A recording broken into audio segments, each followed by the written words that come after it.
Hey, what's happening everybody? Paul Ingram here, Collie Center, and today we're going to be training on my collie arm right here. So if you want to see some drills, at least some basics on how to use this thing, I get a lot of questions about this thing in the comments and especially on my Instagram. Make sure you subscribe to the channel, hit a thumbs up, leave me a comment below, grab your collie stick, and let's go ahead and get to today's training on the collie arm. The collie arm, this is one of my favorite training apparatuses. This thing is absolutely great. You know, there's that extension of the arm so that way you can measure a pretty accurate, true range. You know, this thing moves around, so there's a lot of resistance. You know, when you hit this thing, it's gonna come back, so you gotta make sure that, you know, you've got good monitoring of the weapon, and that way you have, you know, proper technique and stuff, especially as you're getting to like the parries and stuff to counter the thrusts and all that. You got to make sure you got good technique because this guy is going to actually, you know, whip you back. All right, so the construction of this collie arm is really easy. All it is a 4x4 post and a 2x6 by 8 feet that I just cut up and made the legs. I had this decking board just kind of spare hanging around the house, so I used that to make the arm. A little piece of 4x4, which you could probably just, you know, get away with a 2x4, something like that. That way I could bolt this car antenna spring that I used right here as the hand. So this simulates the hand. And then I just found a stick that I can jam in there. I had a little piece I had to pry off of the car antenna, and I had to pry that out, and then just jam this stick in there. That's how I made it. Very easy, very simple to do. Just some regular decking screws, construction screws, whatever. Nothing super fancy. I did use a pressure treated wood, so that way it would just, you know, be somewhat rot resistance for a long time. And that's it. Very easy. So let's kind of get to some training. If you want to see some training on this guy, let's do some basic collie drills. All right, first thing is that when I built this collie arm, I wanted something that would represent more of a true range. So when I built it, I kind of built it almost to my dimensions. You know, if this was his shoulder, comes out with the forearm, he's holding the stick in his hand, and that's a good roughly measure of range right there, right? So as I stand tip to tip with my opponent right here, see, that represents a very accurate Largo range in solo training, right? So now we can hit the hand, right? I mean, obviously he can't like extend it or what, but if we're tip to tip, he slides down, he can almost hit my hand. So this is a good, you know, pretty close representation of true range when we are solo training. Once I have that range measured out, now we can work those basic diagonal strikes going right to the hand at that Largo. We're gonna incorporate some footwork because we gotta work around the weapon, which is at 0 degrees, right on that center. So from here, I'm gonna step out left 45, strike my 1 right to the weapon hand right there. Bring it back, step out right 45, strike my 2 directly to the weapon hand right there. And you can make contact to this if you want to. You know, you can always put something around it, you know, kind of pad it up a little bit, and then you can really hit that thing. Step left 45 to the 3, making contact to the hand. Right 45 on the 4, making contact to the hand right there. So you can just start working your basic footwork and get a good idea of how the strikes coordinate and calibrate with the feet, okay? And you're working around that 0 degrees. You can also work on the 0 degrees here as well, right? But now, right, you start to see where you could be exposed right here, right? So you want to make sure, right, you're not striking like this where this guy can potentially hit you. You want to make sure that your footwork is proper so that way you are out of the strike zone of this weapon right here, right? You're way out of that strike zone. And same thing when you're coming out here, right? You're outside of that strike zone. And that's really important. So now you can check how accurate is your footwork in the protection area, right? Are you actually protecting yourself with your footwork? If I step maybe a little shallow, am I in the strike zone of this, right? Can I get hit? So then you can start to really work your footwork and make sure that you are starting to get out from the range of your opponent's weapon. That's the first drill, is just working the Largo, right? Measuring that distance, tip to tip. Left 45 on the 1, right 45 on the 2, left 45 on the 3, right 45 on the angle 4 right there. So again, you're gonna measure your range, tip to tip distance, okay? And then you step out, left 45, 1 to the hand, right 45, 2 to the hand, left 45, 3 up to the hand, right 45, 4 up to the hand, and make sure that you are clear of the potential strikes of your opponent right there. Okay, the other thing that you can start working is you can start working your broken strikes. Let's at least cover the basics. So we measure that range. Now on my broken 1, I go right 45, broken strike to the hand, and then left 45 on the broken 2, strike to the hand right there. So you can work all those basics of your fluid strikes and your broken strikes, just working it out into one drill. So we have 1, 2, 3, 4, 5, and 6 right there.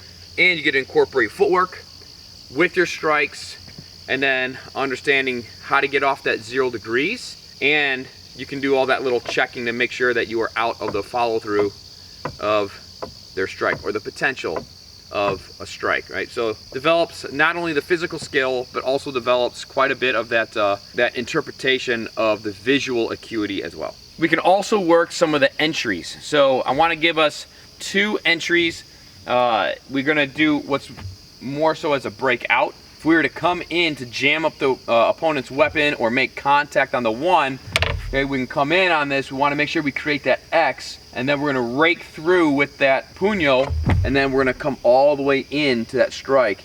All right, so this can start simulating a couple of things right there, because obviously, like, this is a training apparatus, and we have to be able to decipher what are we actually making contact to. So this is where it can kind of change what these pieces can represent. At long range, right, this can obviously represent the length of the blade and the hand and all that. But as we get closer, okay, we make contact to the blade, but now the bottom portion can start representing the form, and then right around the area of attachment, it can represent where the elbow would be, right? So now we can come in, and we do have that proper range if I was to grab that elbow and the weapon is going through. So we're at that proper corto range or short range. So once again, we can come in, we're gonna jam this thing through. That's where we're looking to make that contact. It's simulating that 1-to-1 contact right there. And then as we step, that's where we get that form to form tap. And then we can grab palm up to that elbow control. And then that's where our shot would be coming in on that entry on the outside. Okay, and then you can work in different follow-ups if you like, however you would like to work them, different styles, different methods that train maybe different follow-ups, but then you can work that.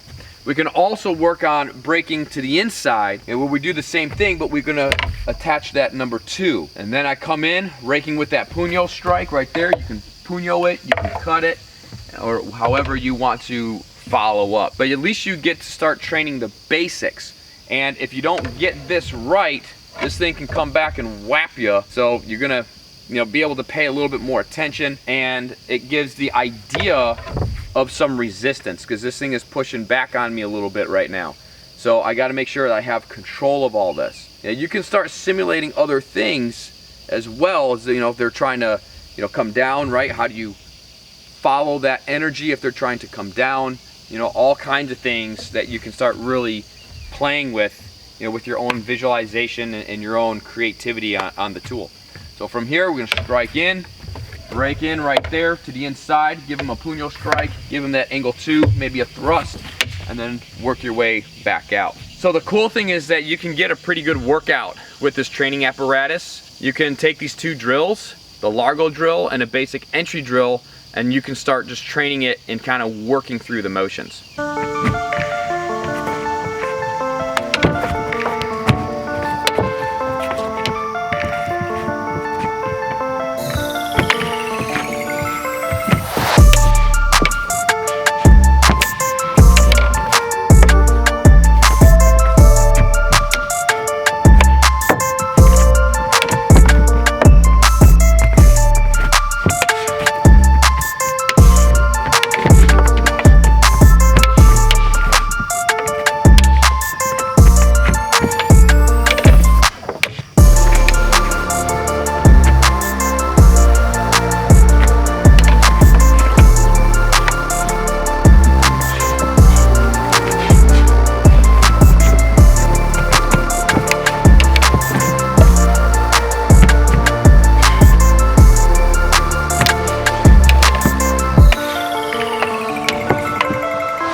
So this training apparatus is super awesome. I love it.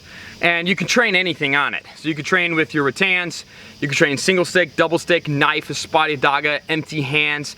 You know, you can work on it with your training bolos. You can pad it up. You can do whatever you want to do. And the training is expansive as your creativity is and your willingness to explore different ways to use this training apparatus. One of the things you gotta just kind of watch out for is the spring, right? Because it is a spring, you can get your finger pinched in there. So if you do want to cover it up with something, you know, you can just tape it, or you can put like some foam around it or something like that and pad it up and everything. And you can also spray paint it, all that, kind of give it a little bit more weatherproofing if you're going to train with it outside.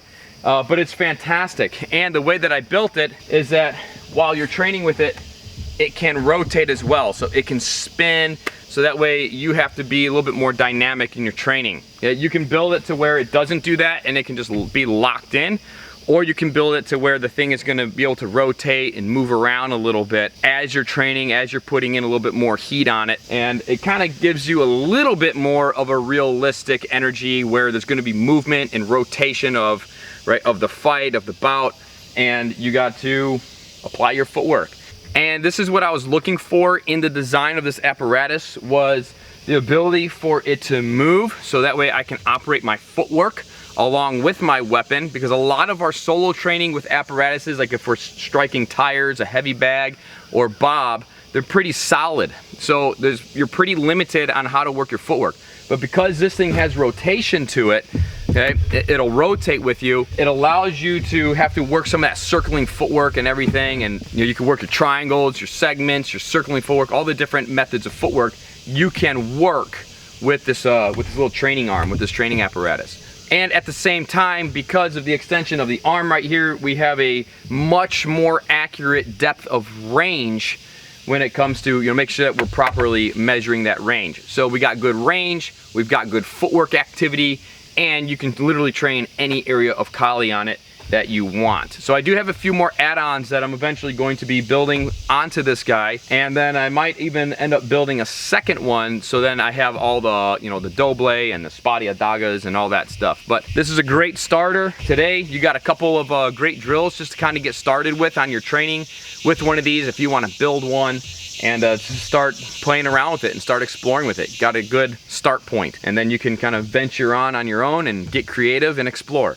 All right, I hope that you like this video and like this little introductory to my training arm here, my Kali arm, you know, my strong Kali arm. I don't even know what to call it. Maybe you guys in the comments below can give me some suggestions on what to call this thing. But it's definitely a great addition to solo training. Like I said, especially for that footwork department and calibration between your foot, your feet, and your weapon. Check it out. Give this video a thumbs up. Leave me that comment below. What would you call this thing? And make sure you subscribe to the channel. Head over to KaliCenter.com. Go check out our Kali Apex, our online school, where you can get in full access to everything I put out on my platform, plus the future stuff for half price. All right, so just head over to KaliApex.com. Got all the links in the description below. All right, my friends, make sure to get outside, make nature your Kali dojo, and I'll see you next time.